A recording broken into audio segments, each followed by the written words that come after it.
Hi, it's Steve. Today we'd like to show you how to change the impeller and seal kit on your dishwasher. The impeller is used to circulate water in the dishwasher, and it also provides the pressure for the spray arms to get your dishes cleaned. The seal is used to prevent water leaks into the motor area from the pump. It's a really easy job to change this part. Let me show you how we do it. Now, to do this repair, you will need to remove the dishwasher from the cabinets. So we'll need to turn off the inlet water supply, we'll need to disconnect the power, and we'll also need to disconnect the drain hose from its outlet so that we can pull the whole unit completely out of the cabinets and tilt it on its back to access the part. So we'll begin by removing the lower access panel.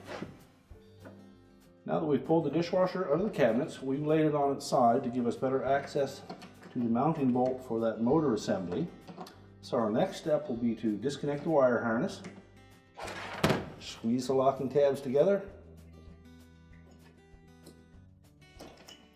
and unplug it. And then in behind this shield, there is a single 3/8 bolt that we need to remove. Now, if your model has this wax motor and mounting assembly on the back of the tub, just release those tabs and pull that out of the way for now.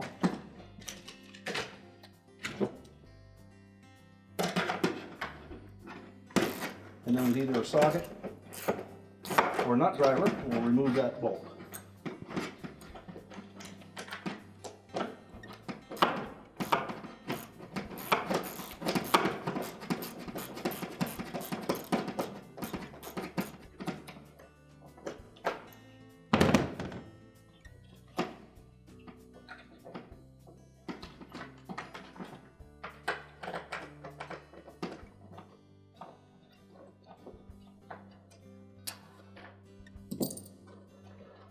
And you can pull that shield out, and we'll just set that aside for now.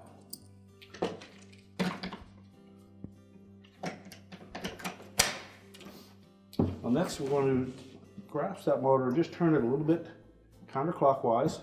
And then just wiggle it around a bit while you're pulling on it to release it from the pump body.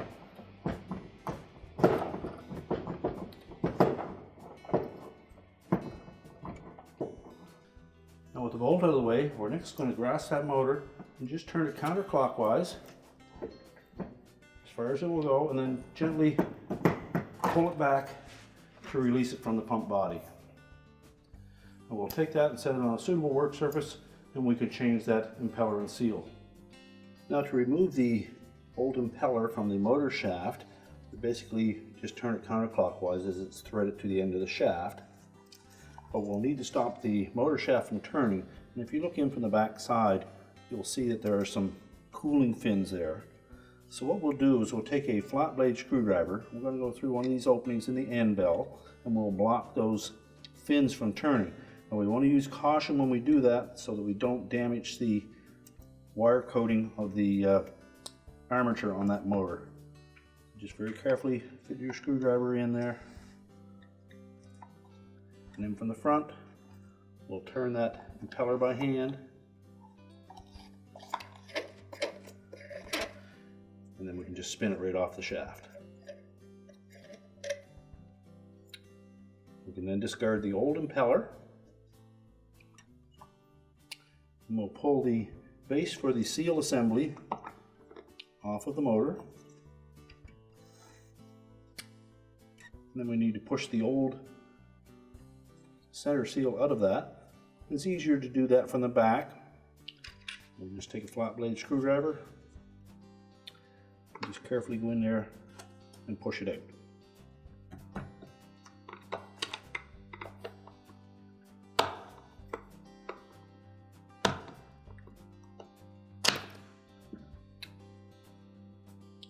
Now next we'll want to clean this area of any debris and have it ready to put the new seal in.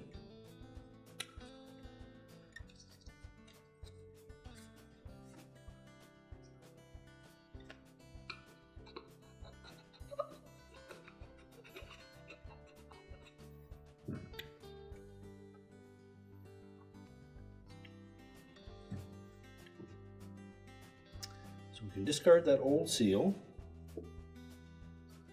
take our new one, and before we install it, just inspect that carbon surface on the top just to make sure that there is no damage to that. If there are any chips or cracks in it, it will probably leak, so you want to replace it. And you can just moisten the inside of that opening or the outside of that seal just to help push it into place. Set it squarely in that opening.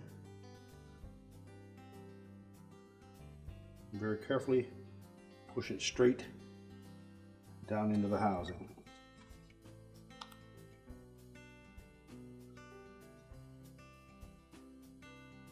And just make sure it's flush all the way around. Then just carefully clean that surface. And we can then set that back on the motor. You'll note that there is an indicator arrow on that housing as well as one on the motor. We need to make sure that we line those up.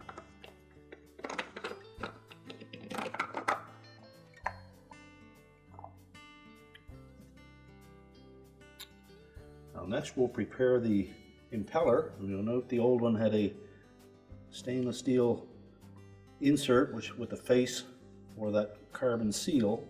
We need to install that in the new one. So we'll begin by putting in the large flat washer.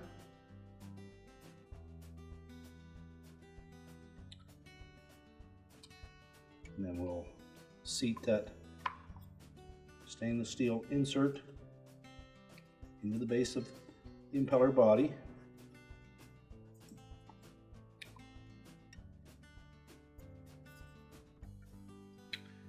Make sure it's pressed all the way into place. Now with it firmly seated in place, we'll again clean that surface.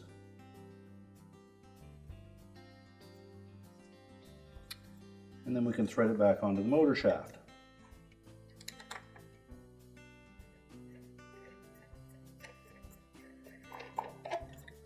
Just turn it on by hand as far as it will go.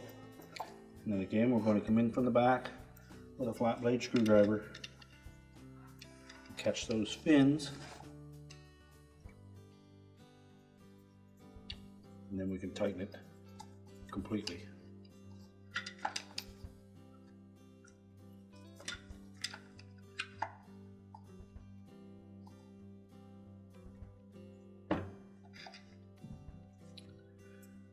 Now we're ready to install that assembly back into the pump housing.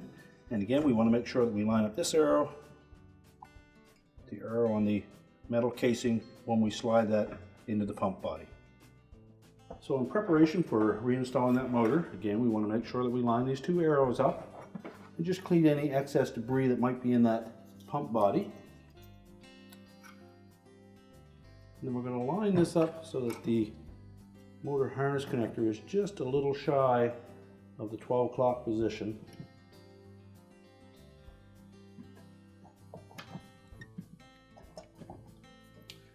And press that motor firmly up against the housing and rotate it clockwise until it locks into place. At this point we should see that mounting bolt hole line up. So next we'll take the shield and slide that into place.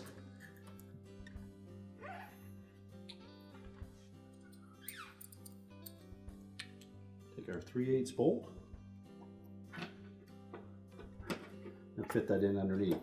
And you may find it easier to actually fit the bolt through that hole in that shield and use that as a support when you line the bolt up.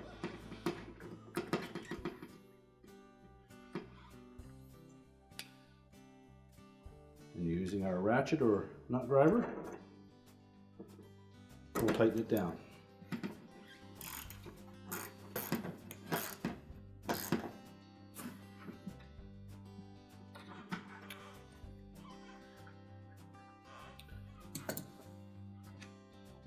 Now on this model we had the wax motor assembly.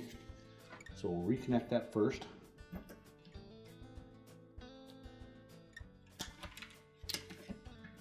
And slide it onto the tub. And we can reconnect the harness connector to the motor. Make sure both the locking tabs engage.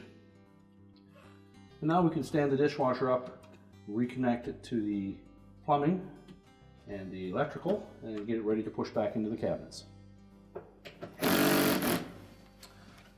We're now ready to reconnect the power, and our repair is complete.